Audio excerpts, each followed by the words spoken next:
আপনার অজান্তেই হতে পারে হার্ট অ্যাটাক। হার্ট অ্যাটাক শুনলেই অনেকের মনে ভয় কাজ করে। কিন্তু জানেন কি, অনেক সময় মানুষ বুঝতেই পারে না যে তাদের হার্ট অ্যাটাক হচ্ছে।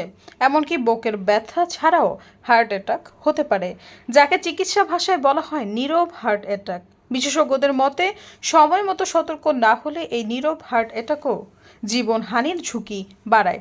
রাজধানীর জাতীয় হৃদরোগ ইনস্টিটিউট ও হাসপাতালের হৃদরোগ বিভাগের সহকারী অধ্যাপক ডাক্তার শরবিন্দু শেখর রায় একটি দৈনিক পত্রিকাকে জানিয়েছেন, হার্ট অ্যাটাকের বেশ কিছু উপসর্গ চোখ এড়িয়ে যায় বলেই অনেকে সময় মতো চিকিৎসা নেন না। হার্টে রক্ত সরবরাহকারী করোনারি ধমনির ব্লক বা বাধা তৈরি হলে হার্টে রক্ত প্রবাহ কমে যায়, ঠিক তখনই ঘটে হার্ট অ্যাটাক।